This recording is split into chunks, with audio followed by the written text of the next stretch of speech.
Hi, my name is Randy Von Bosse, and this is Kaysville Condensed. I'm sorry for the delay in getting the video out this week. I actually did not attend the meeting due to family obligations, but I've watched the video and wanted to pass on some of those things that did occur during the latest City Council meeting. For those of you that are just wanting to tune in for a minute or two and get quick information on the happenings of Kaysville, I've decided to begin each Kaysville Condensed with a quick update on the action items that were taken during the meeting. To jump into that, the first action item was that of the Library Blood Endowment Committee. If you're not familiar with that, keep watching. I'll give you more information on it later. But the Endowment Committee did approve funding for $50,000 to go to e-materials for this coming year. The council also voted to continue services with Robinson Waste Service, who handles our trash pickup here in the city. That was approved with a 4-to-1 vote, with Councilman Adams voting against. The purchase of transformer material for the power department was approved with a 5-to-0 vote. The purchase of water meters was approved with a 5-to-0 vote, with an amendment to what was proposed to not go ahead with the purchase of the customer portal that was offered by the company installing the water meters, simply because the technology available through that portal, it really hasn't caught up to the need yet, so we don't want to spend the money until the app is actually of value to the citizens. There was an adoption of a tentative fiscal budget for the fiscal year 2019. That was approved with a 4-to-1 vote, with Councilman Adams voting against. Additionally, there was an approval of the Intermountain Power Agency resolution changes. That's just the group that we belong to that manages power here in the city and throughout different municipalities. There were 2 resolutions that were approved with a 5-to-0 vote.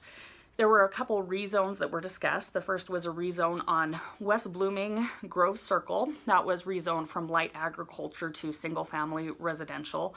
And that was approved with a 5-to-0 vote. And then also a preliminary plat for the Bloomington Grove subdivision tied into that rezone.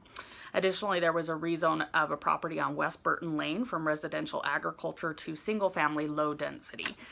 That was approved with a 5-to-0 vote on the rezone, and then the preliminary plat associated with that, called the Lindsay subdivision, was also approved with a 5-to-0 vote.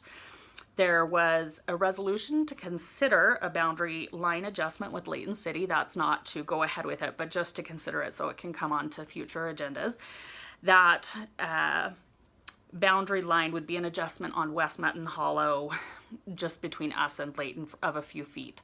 That was approved for consideration with a 5-to-0 vote. And finally, the final plat for the Preserve Subdivision Phase 1, which has been discussed in previous council meetings. It's the new subdivision that will go into the west of the Mountain Vista subdivision, was approved with a 5-to-0 vote. To go into the rest of the meeting, I mentioned the Blood Endowment Fund. This Endowment Fund actually came from Allen and Kay Blood. They donated land to the city. Consequently, it's actually the same land that was voted for a rezone off of Burton Lane that the city sold, and now it's being rezoned for development. But that fund was set up for materials to be used specifically for the Kaysville library system, and it was named the Blood Endowment Fund. Sometimes you hear that and you think, oh my goodness, what's the city doing? But it was named after this family. The fund can only be used for materials. It can't be used for even shelving or copy paper or whatever else the library might need. It has to be used for books or recordings or other types of media for the library. The library system, some employees from the library system came and spoke and said Kaysville right now is the second busiest branch in all of the Davis County system. So there is quite a bit happening here in Kaysville. They told us that about 80 to 100 kids come to story time each week. And when that occurs, those bookshelves, those children's bookshelves, often become empty. And so a lot of focus has been on increasing the children's material on those shelves. Last year, there was an endowment dispersion of about $100,000. There was a report on how that money was used. Previously, we have not been able to use this endowment as much as we would like to because there just wasn't space in the old library. But now that we have this new library, there is space. So this year they asked for an additional $50,000 to go into ebooks purchase. So that was approved by the board. I wanted to mention that there will be a digital mobile bookmobile that will be coming to Kaysville. It will be at the Kaysville City Library this Wednesday on May 9th from 1 to 7 p.m. So what that bookmobile will do is you can come and they will have devices that you can see how those ebooks can be accessed and what this digital library looks like. So if you're unfamiliar with the digital library, you can go and see that. Once you've learned how to access it, you can see from this image that the board provided that all of the books that are purchased through the Blood Endowment onto the electronic system has a denotation that they came from the Blood Endowment. So that's kind of like having an electronic housing here in Kaysville, but it is still accessible through the electronic system.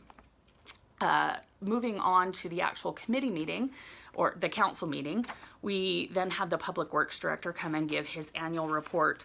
I don't want to go too much in depth with that, but if you are interested in watching the video, that can be accessed. I've just pulled out the clip of him speaking. It is about 25 minutes, but you can access that at randybonbosi.com/public-works-report.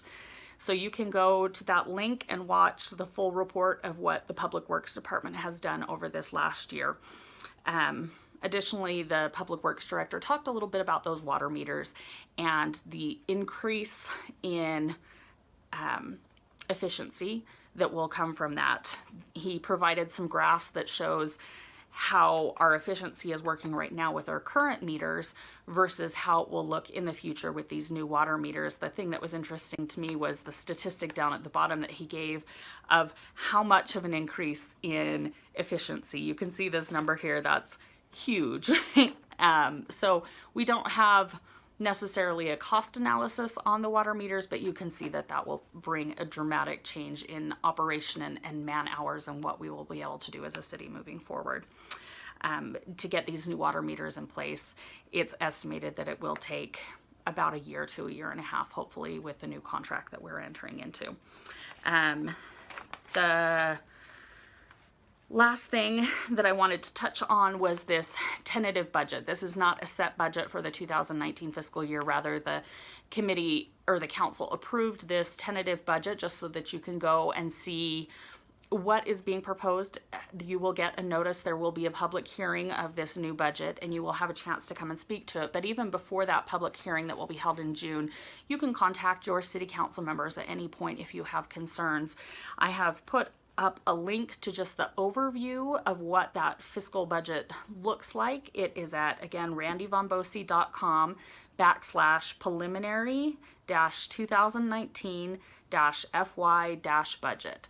So you can go and see just an overview of what that tentative budget is looking like. And again, if you have any concerns, contact any of your city council members and they will be working through the process over the coming weeks to discuss those budget items and make sure that it reflects the policies of the city. There will be time for public comment at coming meetings and also at that public hearing in a few weeks. I believe that is everything for the week. If you have any questions, feel free to reach out to the city council or to myself. Additionally, don't miss the Memorial Day program that will be coming up for Memorial Day. It should be a good time and a moving ceremony as it always is. Thank you so much. Have a great day.